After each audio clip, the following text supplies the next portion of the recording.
अलीगढ़ का रहने वाला विजय नम आंखें और भारी मन से टकटकी लगाए नदी में बह रहे पानी को देख रहा था। यह वही पानी था जिसमें कुछ देर पहले उसने अपने जीवन के आधार, अपनी ताकत और जीवन भर की यादों को समर्पित किया था। कहने को तो अस्थियां पानी में बहाने के बाद वो अब इस रस्म से मुक्त हो चुका था, लेकिन मोह के धागे यूं अचानक टूट नहीं सकते।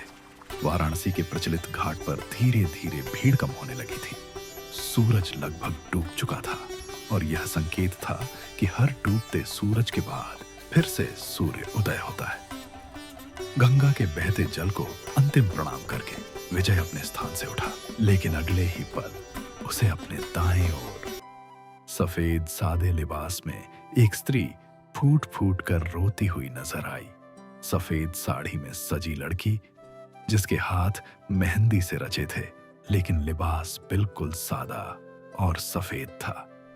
उसे इस तरह दर्द में तड़पते देख विजय से रहा नहीं गया। आप ठीक तो है? आपके लिए पानी लाऊं? विजय ने देखा सफेद साड़ी वाली लड़की भला की खूबसूरत है। रोते रोते उसकी हिचकियां बंद नहीं हो रही थीं। विजय अपनी बोतल से उसे पानी पिलाता है, जिसके बाद वो थोड़ा शांत हो जाती है। आप यहाँ पर अकेले? आप बोले तो कहाँ पर छोड़ दूं? आपके साथ और कौन कौन है? मेरे पति 3 दिन पहले शादी हुई थी हमारी। शादी के दिन ही इतना कहकर वो फिर से रोने लगती है। 3 दिन से यहीं बैठी हुई हूं। पता नहीं कब आएंगे वो, कब मुझे अपने साथ ले जाएंगे।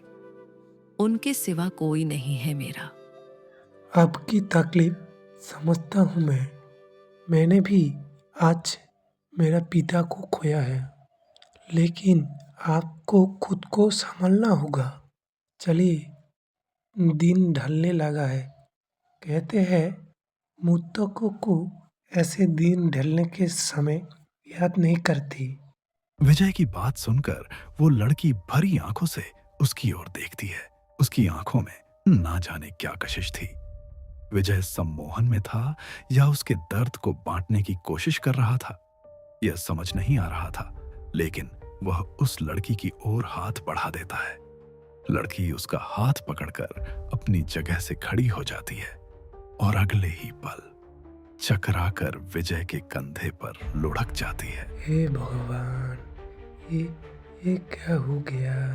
विजय लड़की के मुंह पर पानी के छींटे मारता है तो वो होश में आ जाती है। आप ठीक तो है? आप अपने किसी को बुला लीजिए। मेरा नाम मोहिनी है। पश्चिम बंगाल की रहने वाली हूँ। घर वालों की मर्जी के बिना भागकर बनारस आए थे, लेकिन शादी के दिन ही वो मुझे छोड़कर चले गए। मैं अब बिल्कुल अकेली हूँ। आपसे मिलकर मेरा दर्द कुछ कम हुआ है। क्या आप मुझे घर छोड़ सकते हैं? मेरी वजह से आपको काफी तकलीफ हुई है। इसके बदले एक कॉफी तो पिला ही सकती हूँ। ठीक है, मैं गाड़ी लेके आता हूँ। कुछ देर में एक तंग गली के बाहर विजय की गाड़ी खड़ी हुई थी।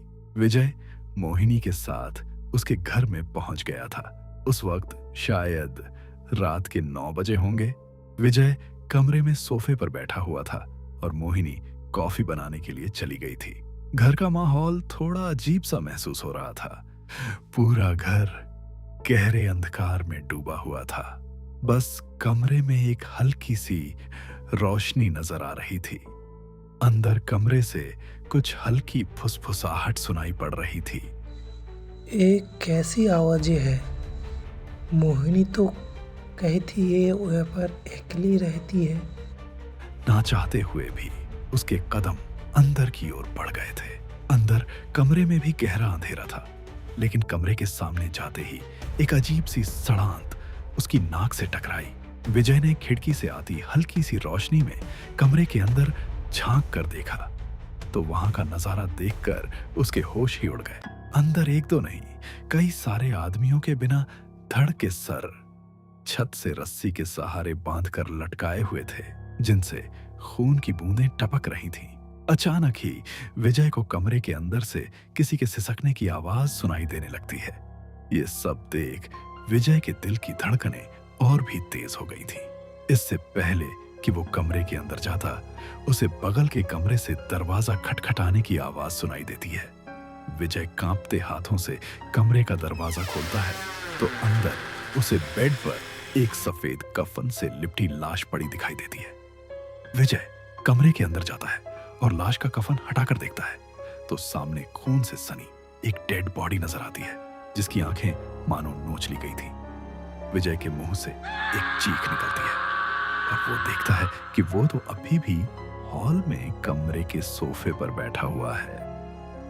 लगता है अभी जो मैंने देखा है वो सपना था। विजय घड़ी में समय देखता है। रात के 1 बजे बज रहे थे। इतनी रात तक मैं यहाँ क्या कर रहा हूँ? मैं तो यहाँ बस कॉफी पीने आया था। विजय हड़बड़ाकर उठ जाता है। तभी देखता है कि सामने से मोहिनी चली आ रही है। अरे आप उठ गए?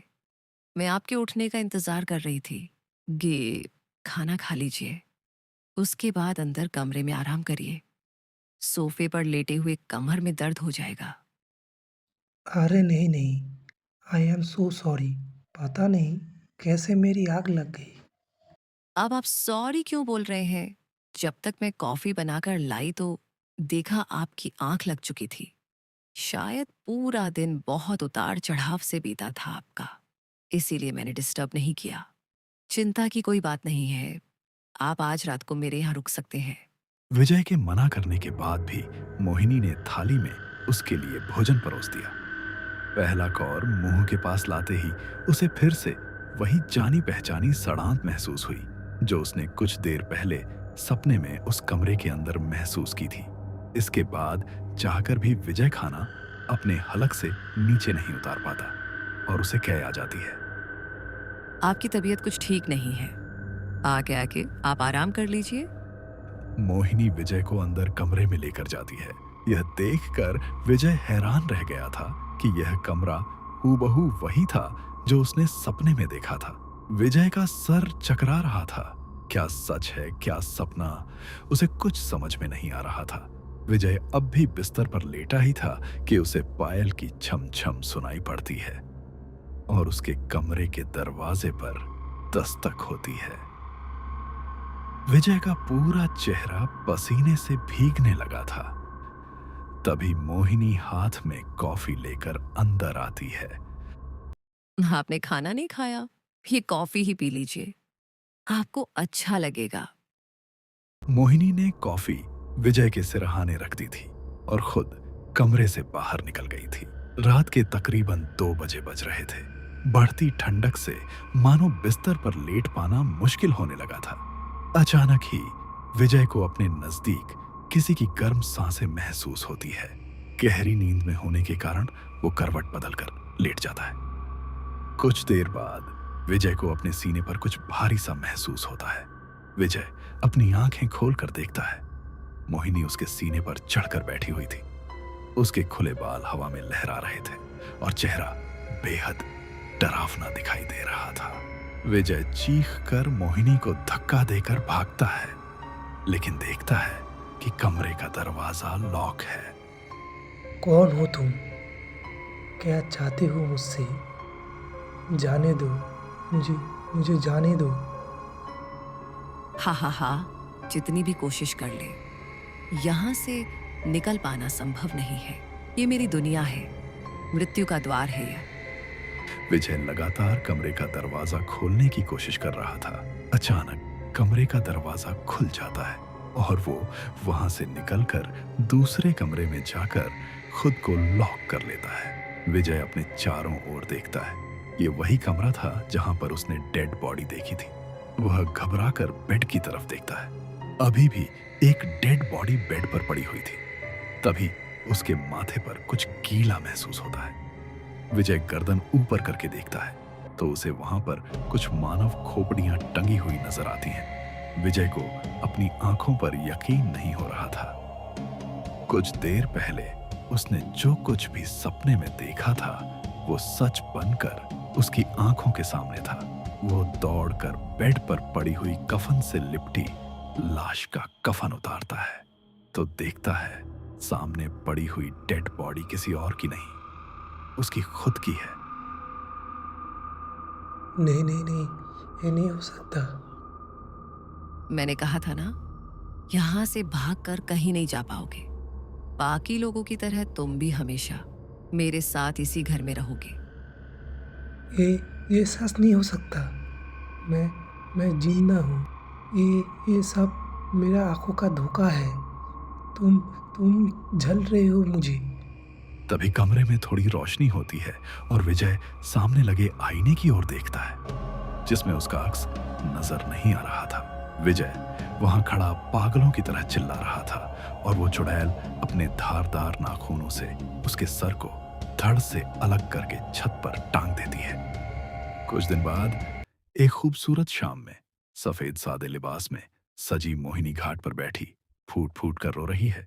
तभी एक और लड़का नीलेश आकर उसके कंधे पर हाथ रख देता है। मोहिनी एक रहस्यमयी सी मुस्कान के साथ नीलेश की ओर देखती है। पेशाचिनी को उसका नया शिकार मिल चुका था।